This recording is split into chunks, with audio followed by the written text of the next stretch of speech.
O André, a palavra era sua, então eu quero saber mais sobre o Wembanyama e já vou emendar a pergunta para você, para depois, inclusive, o Fábio e o Renan falar, porque como a gente viu o Wemby jogando 2 jogos, um mal e o outro bom, né?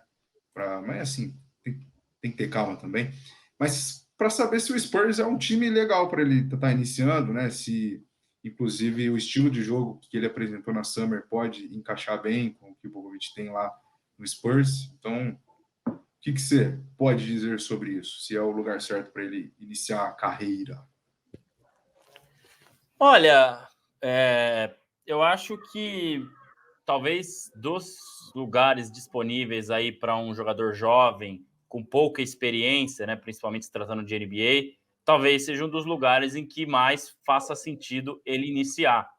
Né? Vamos lembrar, e o Fábio pode me ajudar melhor, mas o nosso querido Greg Popovich fez toda a carreira desde o início de Tim Duncan. Salvo engano, mas eu acho que David Robinson também iniciou lá, foi draftado, iniciou lá, chegou sem experiência nenhuma, né? Kawhi Leonard num time já mais formado, claro, num time já mais vencedor, mas mesmo assim, né? Então, ele é um cara que conseguiu desenvolver muitos desses jogadores e eu tenho certeza que ele vai conseguir desenvolver o Wembanyama também, né? Ele se empolga um pouco mais, porque o Spurs vem numa fase aí já mais complicada, né? Sem conseguir vencer muitos jogos. Agora, com a chegada do Wembanyama, talvez isso mude, isso atraia mais jogadores interessantes para jogar lá em San Antonio, né?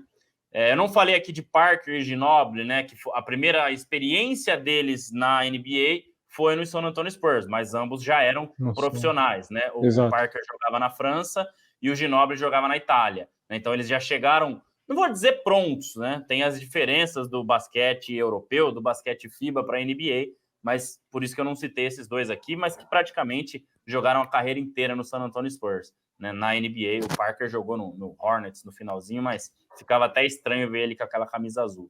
Então, assim, na minha opinião, cara, eu acho que foi um dos melhores destinos para ele aí se desenvolver com o Greg Popovich, né? Cara que sabe muito bem quando utilizar os jogadores, né? O Thiago Splitter conta até uma história interessante. Se eu não me engano, foi no podcast do Bala que eu ouvi isso, né?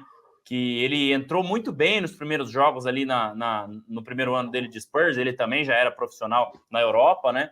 E ele achando que ele ia assumir a titularidade, ele ia poder ter mais minutos, mas o Greg Popovich falou, não, esse primeiro ano é de aprendizado, para você entender como as coisas funcionam aqui, e depois você vai entrando na rotação. Então, é claro que com o Wembanyama vai ser diferente, né, até pelo hype e tudo mais, e a situação em que o Spurs está hoje, né, na época já tinha Tim Duncan, já tinha Ginobili, já tinha Parker, né, quando o Splitter chegou. Então é isso, acho que é um bom destino aí, ele vai se desenvolver bastante, e eu diria que dentro de 3 anos, talvez, a gente, né, não diria esse ano, nem o próximo, talvez, mas a gente pode ver um San Antonio Spurs já muito mais forte do que a gente tem visto agora.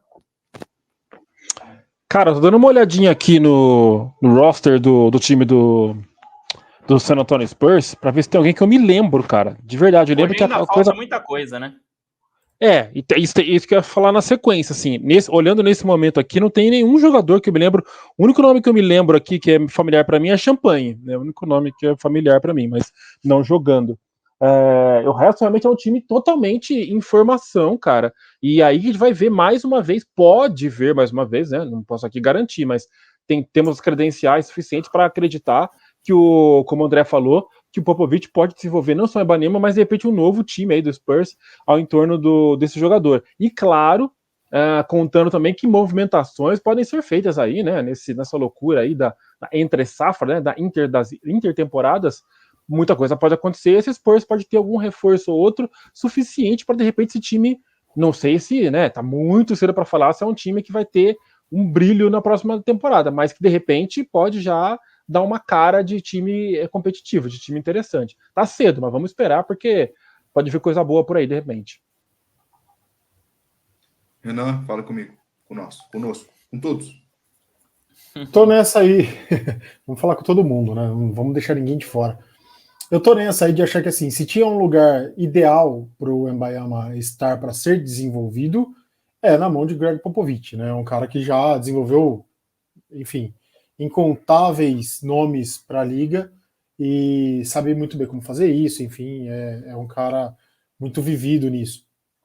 Então, ele sabe muito bem, esse exemplo que o André trouxe aí do Splitter, né, de frear um pouco o ímpeto, falar, ó, espera um pouco, ainda não é a hora de você ser o cara da liga, você precisa aprender como que a coisa anda, enfim, o Popovich está muito bem, o Wembanyama, na verdade, está muito em boas mãos na mão do Popovich para poder evoluir dentro da liga, né?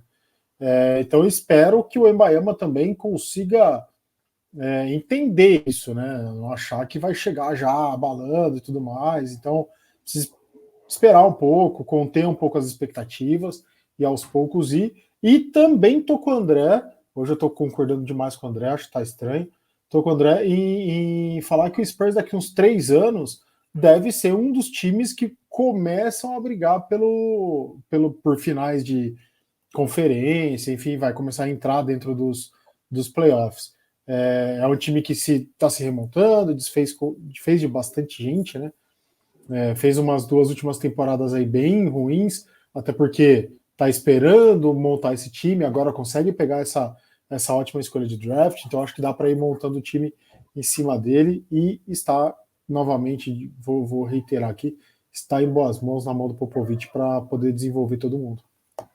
Só complementando você e o Fábio, Renan, realmente o cenário é interessante, porque o Spurs, ele é o último colocado em folha salarial, ou seja, é o time que menos gasta, né? O time que mais tem. Lá em cima.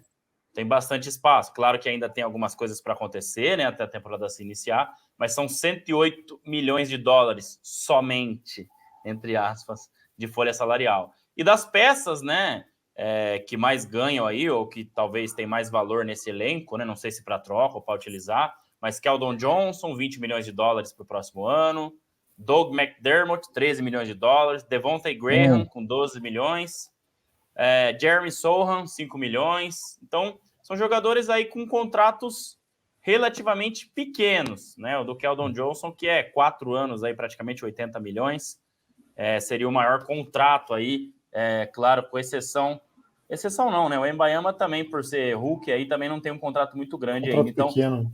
Eles têm essa carta na manga aí, né? De poder assinar com alguém, de poder fazer alguma troca por esses jogadores e ainda adicionar, né, algum valor maior, porque realmente eles estão bem abaixo do salary cap. Isso é interessante para o San Antonio Spurs.